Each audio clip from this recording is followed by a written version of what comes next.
Tara, try natin tong cheese coin stretch challenge. Super stretch daw nito. Amoy muna, amoy. Amoy waffles lang pala to eh. Akala ko waffles eh. Amoy waffles lang pala. Pumasok siya, gusto niyang amoy waffles. Ayun nga, habang nasa loob na siya, tawa siya ng tawa. Kasi akala niya, amoy waffles din. Yun pala, hindi naman pala daw amoy waffles. Ayan, parang na-scam ata siya sa amoy waffles. Oy, charot lang, malinis at maganda yung place nila dito. At ito na nga, palabas na siya. Kumustahin natin kung anong amoy sa loob. Anong amoy?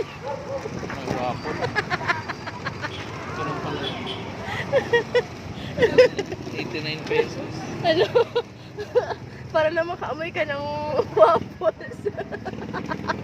Anong amoy? May puwet ng tendera. Ito raw yung sikat daw sa Japan.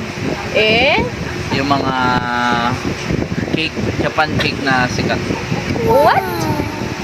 Oh, gold coin cake pala yan. Gold corn cake. Laman niya ganyan, no? Meron siyang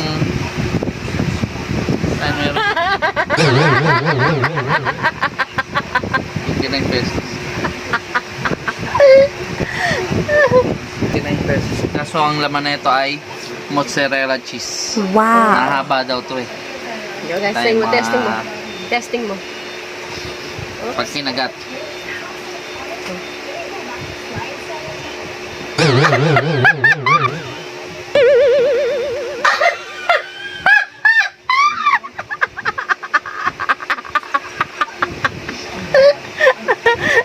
Unang kagat. Waffle agad. Ano mo sa gitna? Ito mo sa gitna. Ito sa gitna. Oh. Oh. Yun! Wow! Oh, amoy. Amoy. Yun lang. Ano na? Sikat ba ito sa Japan?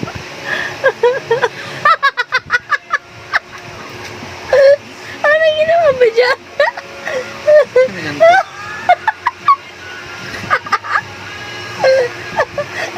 Sinira mo na. Oh, ano? Worth the price ba? Ano?